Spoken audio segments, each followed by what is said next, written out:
next up?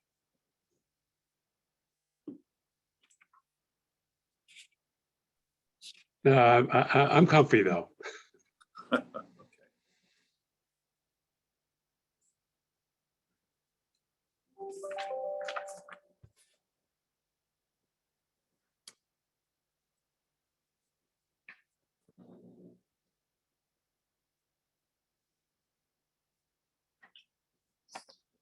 The towns down here says seeking associate membership.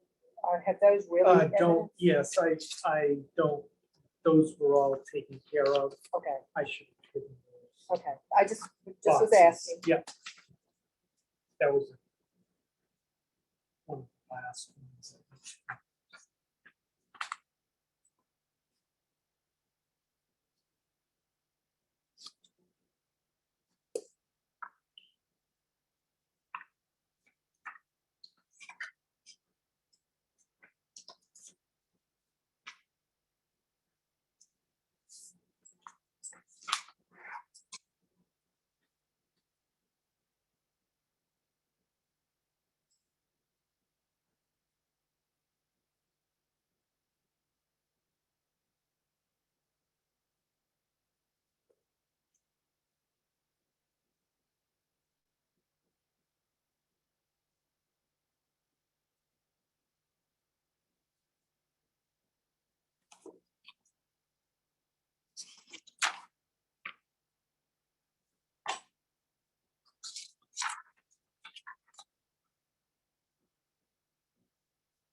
Have we had any way to see how many people have visited the website?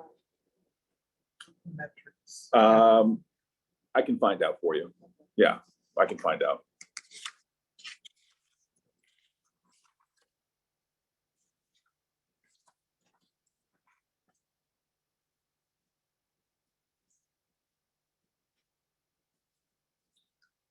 Okay, why don't we after when we get started, Terry can join us, so we've got a quorum of the joint board, so I'll call the meeting to order at 2:03.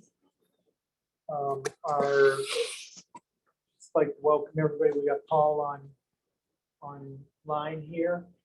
Minutes review and approval. Has everybody had a chance to look at the minutes? Motion to approve. Second. All those in favor say aye. Aye. Aye. So approved. Second item is legislative update. So we'll turn it over to Jim. Great, thank you, Mark, and good to be with everybody. So I've shared kind of our updated tracking document, which lists all the bills we've been following. The House is meeting in session this week, yesterday and today, to dispose of a number of bills that they've been working through over the first 6 weeks. The sheet that you have has bolded updates, some of them where they took votes this week. One of those that we cared about was House Bill 1680, which would have changed the funding formula. And so what we had been told from the start is that the intent was to have discussions about the bill, not take any definitive action this year, and ultimately send it to interim study, which they did unanimously. And that interim study report was adopted this week. The message from the leadership and talking to them, and as was discussed in committee, was that this is intended to be a robust study committee to continue working. I think there's some sense of that folks have worked in good faith on this. They want to continue that. I think with the idea of creating a vehicle or vehicles going into 2023. So the bill has been referred to Ways and Means, which takes on tax issues. And so that's a committee that we'll want to be very closely mindful of, be involved in, and certainly be in the room on. So we will be closely watching that. There still are a number of bills that are in play here. Again, many of them deal with various aspects of education, including education funding accounts, freedom accounts. attempts to beat those back. Paul, I know you asked a question the other day about the political prospects of some of those bills, and the Senate defeated a few efforts this week to reel those in. And the governor in his State of the State address today featured those very prominently and talked about that as one of his legacy items that he wanted to tout in terms of the education space. So I think realistically, at least through this election cycle, that program's here to stay. We'll obviously see what happens in November, but I think the news coming out was in 1680, which has been set to the side for now, but there will be a process over the summer and the fall that remains to be seen, but we'll want to be a part of. The other bill we've talked about, you asked us to take a position on the lobbying registration bill, which we've done, and we talked to members of that committee. So that's still being worked up. It has not come out with a recommendation yet. I think we shared some insight of discussions in that committee about where those efforts are being directed. I think they're directed primarily at the municipal association.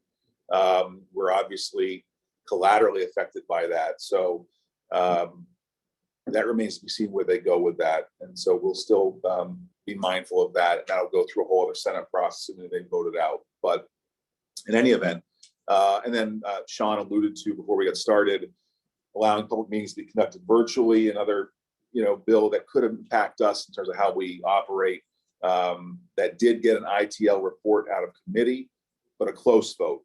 And so in any event, it remains to be seen what, if anything, may happen with that. But given the closeness of that, I do think there is some bipartisan sense of, not necessarily supporting or opposing that.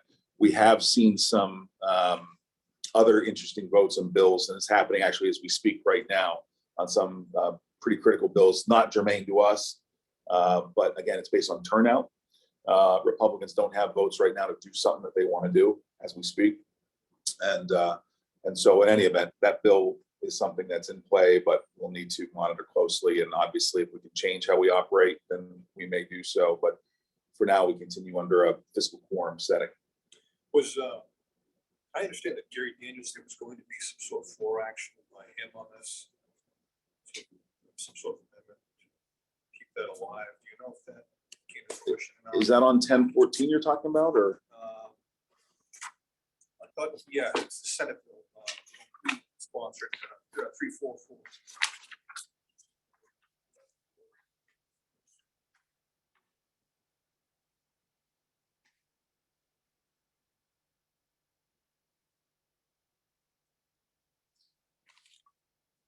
I don't know. I'll find out. I'll probably know more about it tomorrow. I have an NHMA board meeting tomorrow. Yeah. Yeah. Which one was that, John? It's Senate Bill 344, it's way in the back.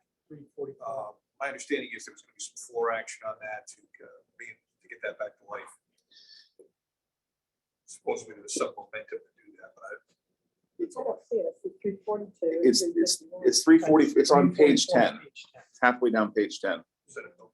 Yes, and so right now, so it was special order to the next session, which I think that reflects to me some desire to buy some time. Well, yeah, it seems to me if they did away with the quorum physical presence, they would in essence be saying you could do remote meetings. Right. Right? I mean, Well, the issue is his bill does have a physical location. okay, So that issue has been addressed. The issue, Senator Carson's made the statement that we want to, in New Hampshire, people should be able to look at public officials in the eye. okay. So of course, the issue with that is we do virtual meetings. We still do them. So people aren't looking us in the eye. They're looking at us from the video screen because they can be at home. It's convenient for them to be there. Mhm. And we're getting a lot more participation. I was gonna say more people look. Nobody's They can do coming it in this to way. look us in the eye, physically Right. look us in the eye Right. anymore. We just don't, nobody shows up anymore. Yeah. There's a lot of people now, which we never had before, that are on the TV screen. So it doesn't hold a whole lot of water. And people have been working around that issue, especially with her. So I don't know if she's gonna change her mind. I don't have all the details. I know there's some work underway. Gary Daniels is trying to get this to survive. Supposedly there's some floor action to do that. I've just, yeah, so we've got time till next week. I've just sent a message on to my folks to see what they know about it and to find out. So, but at least suggest that's in play because they pushed it back. So Well, you would think the people in the northern part of the state especially would be in favor of, making it easier to have participation in the state's government. I think frankly, part of this, so last year, the legislature allowed people to testify online. And I think it overwhelmed it, it short circuited them in some ways. That was the sense. So this year, you can sign in online, but testimony's got to be live now. And I think there's some concern that it opens the floodgates, which is the classic argument against something, but there is some concern about that, But to your point, it is an access and transparency issue, and it affords greater transparency and opportunity for engagement. So we'll dig on that too, and we'll get some feedback. I'll advise. I'm sorry if I missed something, but the lobbying bill, is it still alive? It's still live. So they've had a work session on it. I believe they have another work session coming up on it. Yeah. So, and we've been in the room on that, and we're listening to that discussion. So, like I said, it's not targeting us, but it's affecting us. So that's what we care about and we'll remain involved in. And there are a lot of folks, as you would expect. It's not just us in the room. The opposition is pretty fierce to that one. It's funny, I made some comment to my town manager, and he said, well, the reason that they don't want to make it easy for others is because they know the people that succeeded them in town government. They don't want them to have any power at all. So. Right. Two other things I wanted to mention that are a little bit off of this, but could be relevant. One in particular. So as Joy and I were talking earlier, there's a bill to legalize cannabis, which there is every year. But this year it might pass. This year, so the House just passed it yesterday by a pretty significant bipartisan margin. And in years past, the Senate has killed it, or the governor has made it very clear, look, I'm going to veto it if it comes to the desk, don't bother. So this bill is different in that it purports to create a state monopoly, just like liquor, only it would be the state's in the business of selling cannabis. And I say that because it is not public yet. The governor hasn't announced anything, but we have heard very credibly that he is involved and behind this. And I believe if this version of a bill got to his desk, he could sign it. So for the first time, the door is ajar. And one of the arguments for it is lowering property taxes, revenue for municipalities.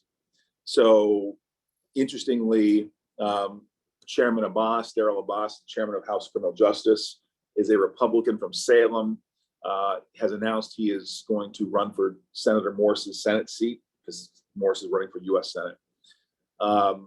He is the author of it. The Democrats carried the debate on the floor this week, and their argument, of course, is on revenue side. So some forces are aligning here, which could impact how the state, a revenue stream, a new revenue stream for the state. There's still a lot of things that happen yet, but this is the first time where this thing seems to have legs, and the governor quietly is promoting it. So I thought I would share that with you. It And won't this make the could tracker, be- but it's interesting. This could be another source for education funding, kind of. Conceivably, and I think that's why you see Democrats supporting it. And I think Republicans look at this as a free market issue. There's a stronger libertarian bent in the legislature now. So I think you're seeing this alignment. My speculation, of course, would be maybe the governor's counting votes and realizes that the votes are there to get this through. So shape it the best way possible. That's just speculation, but we have every reason to believe that that's what's happening here. Well, you look at the map of the United States, and the states that have legalized it for not only medicinal, but also for recreational, has really exploded in the last 2 years. Yes. And it was noted, I think in the Boston Globe a few weeks ago, that we've got Maine and Vermont, Massachusetts surrounding us, and we're not. So I just share that by way of intelligence, something to keep your eyes on from a municipal standpoint. The other thing I just wanted to mention to you, the governor announced in his State of the State today, he created a $100 million housing fund. And this is off topic, but just relevant for you personally, which includes $30 million to reward municipalities that can approve permits within 6 months, $5 million for communities to help with demolition of dilapidated buildings, and $5 million in planning grants to help with zoning and planning. So I haven't seen the details of that yet. My guess is the Gopher Committee is working on that, but he did announce that today to some fanfare as part of his housing initiative. So that'll be something that'll be maybe flowing in your Did direction. you turn it in 6 months in your town? I don't know if ours could. They argue that Yeah. everything. We've been turning them in 3 months. We've got people that are real unhappy. Oh, we got people that are unhappy, but It still I mean, goes. the power is there behind it because the money is behind it right now. Yeah. Right. I mean, we're looking at an equalized ratio of 71% this year. That's part of what I want to talk about with the, We just did finances, too. reval. We just did we're reval. doing a reval this year. Yes, well, we did it this year. People was, but you know what? They'd come in and complain. We'd say, well, would you be willing to sell your house for this amount? And they'd go, oh, no, that's, it's not enough if they're wanting to sell it, but it's way too much if they have to pay taxes Yeah. with that. So it's one-time money, it's ARPA funding, but it's a significant tranche of funds that they're putting aside for this. So I just want to make you aware of that as well. That was discussed earlier today. Jim, Excuse me, Jim. Oh, yeah, What's the bill on that? The ARPA housing fund bill? Yeah, there's no bill attached to it, Jane. Oh, it's my- just ARPA funding? Exactly. So Got I suspect, if I had to guess, the BEA and Gopher will put together a proposal. It'll go to the Joint Fiscal Committee, and they'll end up approving it as part of that process. So it's not a bill. Okay, I'm sorry, I misheard you. And one other thing, I'm just checking because I didn't hear terribly well. For the cannabis legislation, did you, I know it might come to municipalities, but is the thinking that it's also going to help fund education? Is that the sense that you're getting, Jim?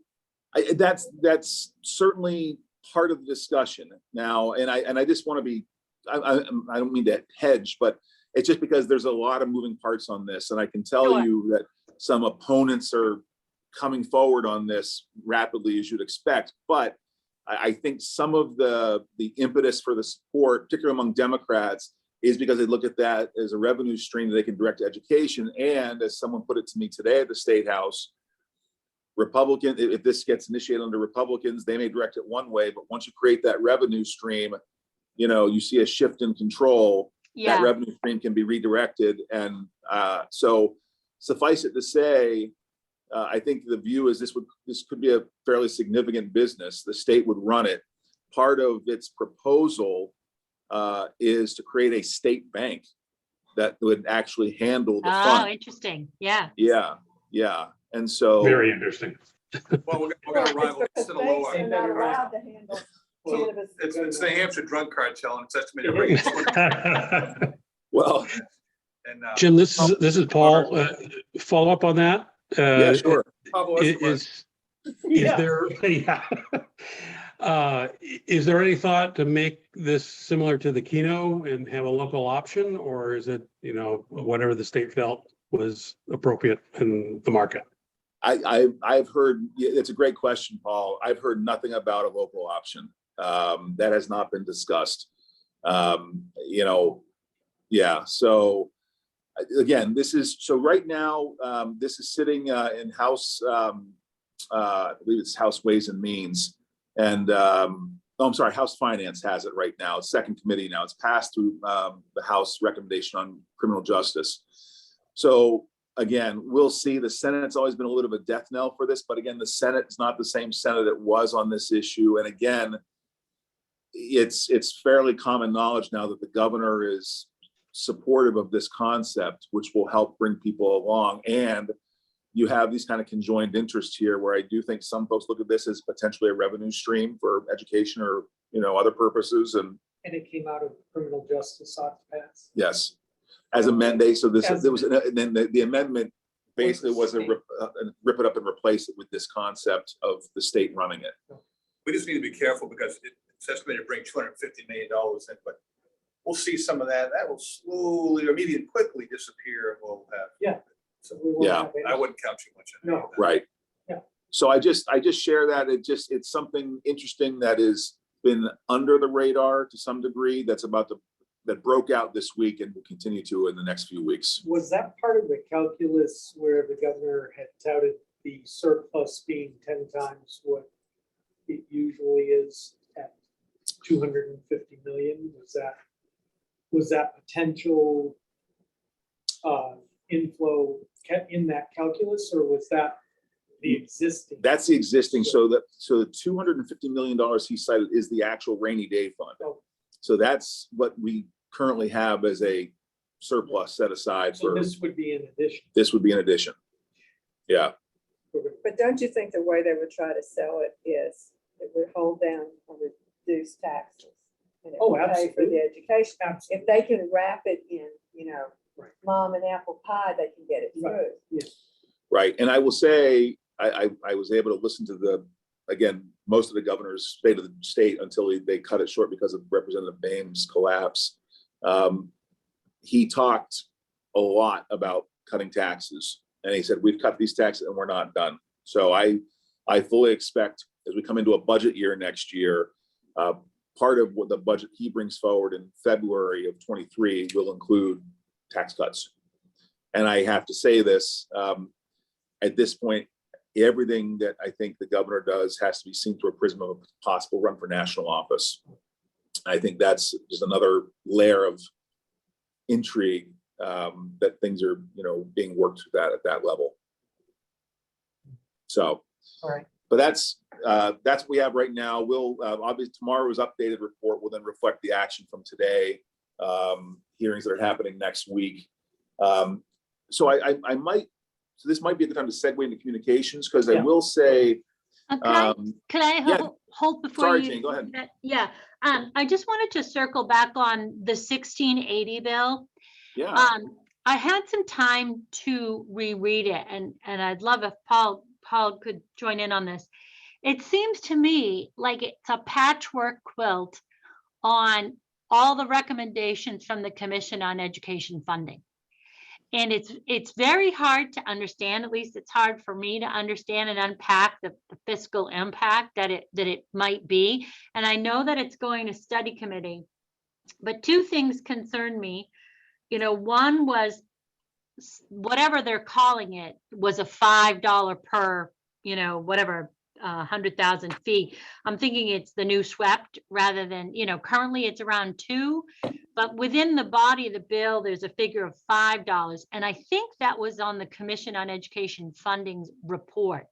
And there's a bunch of numbers when they run it at that amount. The other thing that concerned me was it was absolutely a donor town SWEPT bill. And I don't think that was communicated clearly from your group, Jim, to the joint board. Now, maybe I missed it in translation, but I understood clearly that it didn't have legs.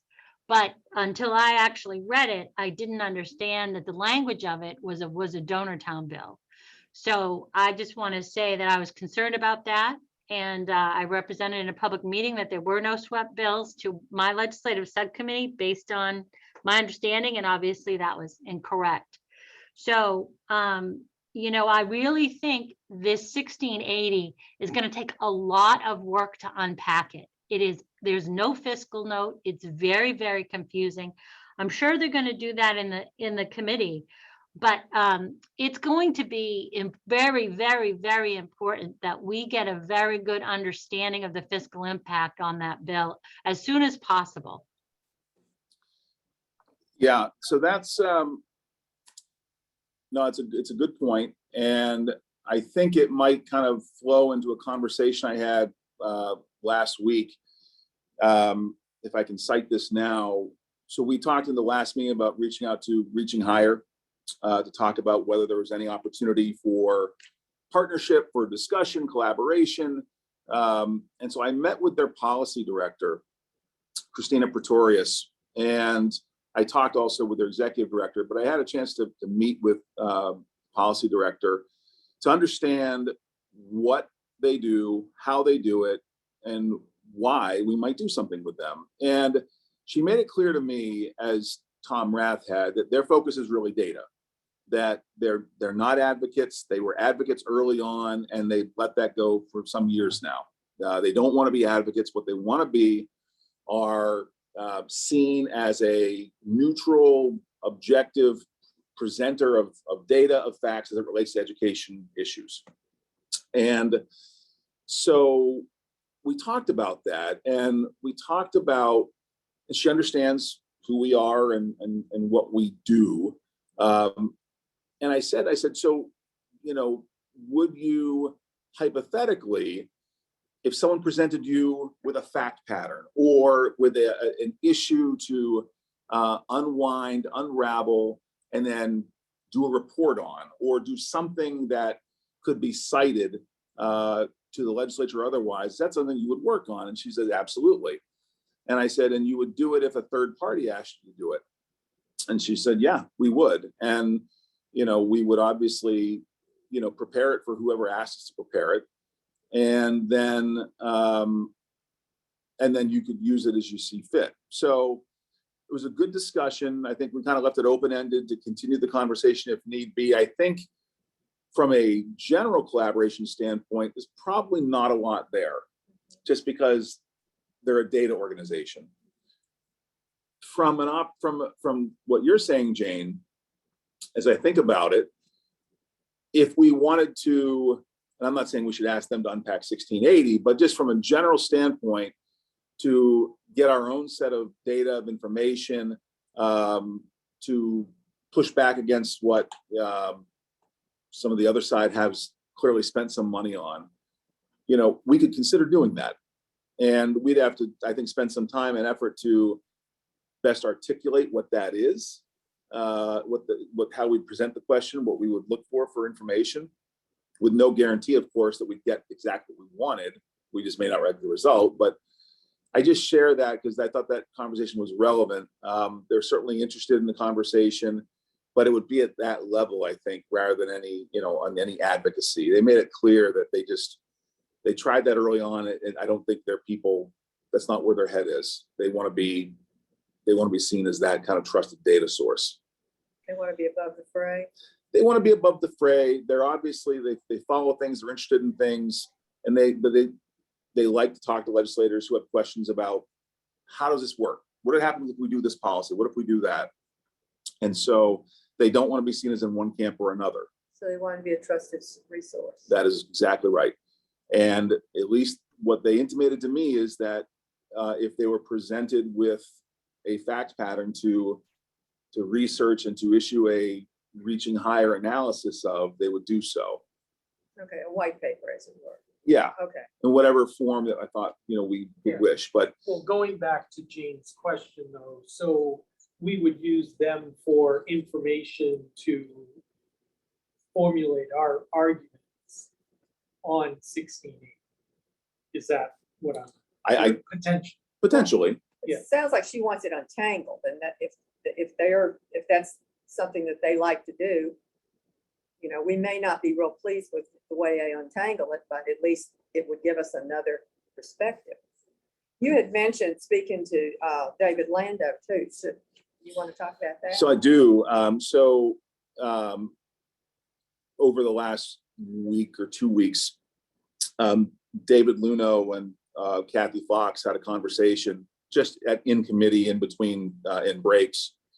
And during the course of that conversation, he said to her, he goes, I'd really love to come and talk to your people. I'd love to have a conversation. And so she was non-committal about it, but said, of course, I'll take it back. But we've talked amongst us about, a couple of things. One, as we go into an election cycle, to think about survey, a draft survey that we might do to collect some information from candidates and from office holders. We've invited people to come in before. So, it seemed to us that it may be worth doing at the end of the session, perhaps. They're going to be pretty tight against it over the next few months. But at some point, maybe in that May, June timeframe, and think of a few people. You know, Chairman Ladd is someone else who's going to be deeply involved in this. We'll come at it from a different perspective. I think we could, consider that. But he did at least offer that, and it wasn't. He hadn't given it a lot of thought, but he did offer that, and so I did want to share that as an opportunity, maybe for us to look at, even knowing that we're not aligned, obviously. But that's something for us to keep in mind. I did want to pass that along. So what's the process on 1680? When do you anticipate the committee hearings beginning? How is that going to work? So we'll be talking to the committee about it to get a sense, and we'll do that here over the next few days. My guess is they probably will do some work during the session, but just given the volume of bills they have to dispose of now for the remainder, I don't expect it's going to be a heavy lift. But I do think over the summer, particularly, that they will probably spend a fair amount of time on this. And typically when they do that, the meetings will be noticed. We'll be able to be there and take part. And my guess is they'll take testimony and they'll work on this.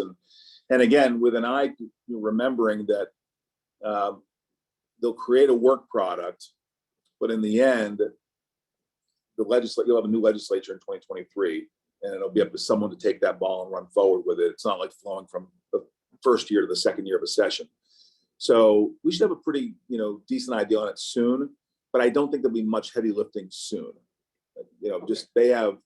So when will they do a fiscal note to it? That's Seeing how they didn't have one this time. Well, a fiscal note attaches to a bill. A bill. So, at this point, it's kind of a study of a concept. So, but I think that's probably what they're trying to work towards is a fiscal impact. So. Do you have any sense of how many of the legislators are thinking about retiring so that we know we have somebody new in those places? We don't know right now, but we'll start knowing that process. The filing period is in June. There's a 10-day window when everyone's got to file, up or down, you're in or out. And so usually after crossover, people begin to see kind of the light at the end of the legislative tunnel for this season, and they begin to think about it. On the Senate side, you're already seeing and hearing about a few people that may move on. The House side's a little bit different, but typically, if you look back, there's usually turnover of up to 25%, depending, between retirements and losses and either primaries or generals. So we don't know yet. Obviously, there are some people that are more deeply enmeshed in this than others. But that's something we do. We actually keep an internal tracker of when we find out someone is retiring or looking to make a move to a different office, Yeah, I right? just wondered if we knew yet. I was thinking specifically of some of those that have been in the forefront of wanting to fund education on our backs. Right. If I could just interject, I think it's really important, even, because this study committee will probably be active at least a little bit this next session, is to try to figure out what that fiscal impact would be, for 1680, because that's the starting point of the study committee. So whether it's your team unpacking it, and I would strongly suggest you spend some time with that Commission on Education Funding report, because I think all those concepts are translated from that report, into this bill. And I think we really need to know what it would look like, given, let's say that 1680 as drafted, passed, and what the fiscal impact would be to the coalition communities. And so whether we reach out to Reaching Higher or you and your team do that, but I would expect that we would get a report back from you specifically on the fiscal impact on that bill as written. Sure. Okay. Well, and I think, Jane, that's going to be important to have that information available. So when they start reviewing it in the summer, when particular pieces of the bill come up for review, we know when to be there in strength and what we're gonna say. Right, and it's very confusing. Now, this is not an easy task. I'm not saying you're gonna wave a magic wand, because I don't know that it integrates, internally very well, but maybe even certain pieces of it, and just getting our minds around it so that we know, what the impacts might be. And Jane, following up, no, this is Paul. You're correct. Many of the elements of the bill do harken back to the Education Funding Commission, like the $5 minimum per thousand and the tax relief section, although the commission never took a position on how to fund the tax relief element. So, if this bill is going to be the bill from which the study committee starts from, they need to know how much that's going to fiscally impact everyone before moving one way or the other. Some of that's in the commission's report, but it's just slightly different enough to make it not quite transferable, but there are a lot of elements in it that are similar. Jim, also following up, it was mentioned in the minutes, and I think I mentioned it as part of it, is you were also going to reach out to the New Hampshire School Funding Fairness Project. They were a group that followed that Education Commission extremely closely, and I assume they will be very involved in this interim study committee, since the parallels are distinct. And again, I think there's elements in their mission that are complementary to ours. Won't say we agree on everything, but did you reach out to those people? And I have not. Yeah, I have not made contact with them yet. So that is on my list of things to do. Again, we need to line up as many supportive elements that we can if this is going to be the major thrust into the summer. It appears, this season, this legislative session is becoming rather moot, but out of that comes these other efforts, I guess, for better description. Right.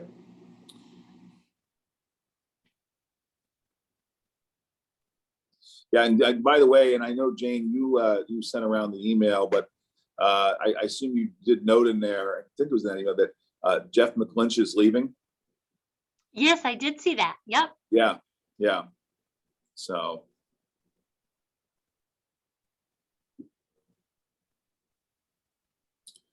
He was the executive director, right?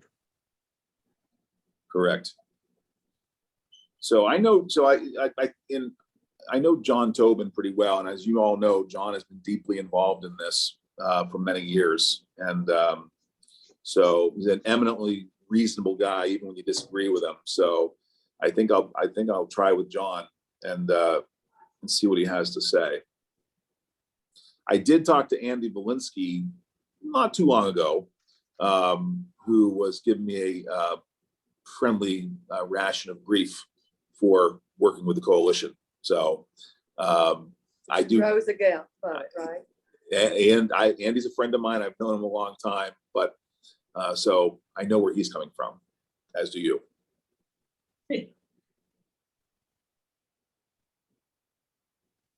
All right, anything else under communications? that we need to talk Oh, about? somewhat related, communications wise. I wanted to bring to the group's attention that we had a communication plan that was developed in April of 2021. And we've accomplished a number of the items placed in that plan.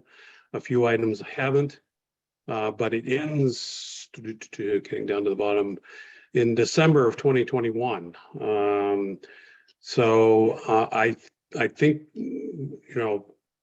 we should renew or review this document and see, what's in it that we should continue as a priority, and what other tasks we should be seeking to accomplish in the coming 6 months to a year. Just because I think it's appropriate so that we can communicate appropriately and have timetables for those tasks. And, we're already almost a year into it, so it's probably time. So I'm happy to take a look at that and extend it out. I know, I think some of the things we talked about ended up because of it being of a quieter, we didn't implement. But having said that, I do think as we look ahead to this study committee process, an election season, and then the unknown in January 2023, it probably becomes even more relevant. So I'm happy to take a look at that and to develop a framework for looking ahead to extend us into this year. Yeah, so let's have that as an agenda item for the March meeting, and we'll evaluate it and Yep. update it as necessary. Okay, I will do that. Excellent, thank you. And that March meeting, by the way, just for everyone's edification, is on March 22nd. Was the date we had sent around, Tuesday, March 22nd at 2. And going forward, we'll be back at the Concord Hotel. I've been able to secure that for the duration of the meetings that we've scheduled. Okay, So all right. Anything else under communications? So other business, I'd like to just quickly, I do have a financial statement here, Paul. I did not have a chance to send it out by email. I will send you the PDF when I get back to the office. But it basically, the numbers are a balance at the end of December of $107,268. We have paid bills during the month of January, which are bills, all the bills that we have on hand through January 31st of $8,482, leaves us a balance of $98,786 as of February 1st. We have in our the plan that we had for assessments for 2022 totaled $70,200 in the estimate. That was based on the assessments as they stood back in 2020, or actually 2019. So the actual percentages for each community will move around, but the total that I think we agreed to was $70,200 for the 2022 assessment. Right now, not counting our further expenses this year, would leave us about $176,000 for the year going forward. So I think we had kind of batted around, are we gonna do the assessments or whatever? I think with everything we just talked about, it looks like it might be a pretty busy summer. Gathering this information and participating in the discussions on 1680. I think we should continue to move ahead with the 22 assessments as we plan. Any thoughts on that? Or? I agree. I think that the assessment should be sent out. I think we need to have a full war chest because we don't know what's going to happen. Yeah, Mark, I just wanted to correct one thing. After the last meeting, I did send around a revised assessment showing the 2020 equalized values. So that spreadsheet you should have gotten right after Oh, I'm sorry, must have that last missed it. meeting. Okay, So the assessments in that show the most current percentage shares of that assessment. It's still a $70,200 budget. But okay, all right. But should we look at the 21 assessments and Well, based on right, that, and then that's gonna require full board approval, not just. the yes, right. No, but I mean, as far as moving it forward to the full board, I would be in favor of moving the 70,200. Are you okay with that? Motion to recommend that we request the full board to initiate the assessment for 2022. Okay. Second, I have a motion and a second. All those in favor? Aye. All right, so we're gonna move forward 70,200. And we will take into account the 21 assessments that have just come out. We should find that list, Paul, and update your numbers as far as the percentages. Yeah, I- I think the equalized values aren't set till later in April. That's why the MOU speaks to whatever's available January of Oh, the okay. current fiscal Okay. year. So 2020 was the most recently available equalized value. Okay, all right, so we'll use those 2020 numbers then. If that's Correct. what, I've got the MOU, but. That's as I remember and recall, yeah. Yeah, okay, so we'll use the January ones. Now, do we know how many cities or towns still have a credit left over from CC 1.0? No. I will request that from Judy. Okay. Yeah. Because that's part of that $107,000 balance. I will find out. Yeah. Yep. And is the March meeting is just the joint board again? That is correct. Our full meeting will be, full board meeting will be in April? I'll have to go back. Or is it? I think it's later than that, actually. I will double check, let you Okay. know. I know we discussed that in December. you need to fill my slot. Yeah. There's an annual meeting, I think, in June. In June, But, certainly the joint board can call the full board at any time, I think, according to the MAU. I defer to Jane on that language. I'll go through the MOU and make sure. Yeah, I think you do have the ability to call the meeting when you determine you need one. Okay. We may want to do that.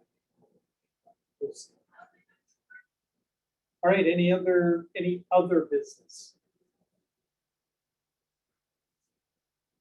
Motion for adjournment. Motion to adjourn? Second, All those in favor? Aye. So we Thank you, are, everyone. all right, thank you. All right. Thank you. Talk soon. Thank thank you you. so much, everybody. Take care. It was a Pleasure to work with you all. Oh, yes, that's right. Happy travels. Thank you.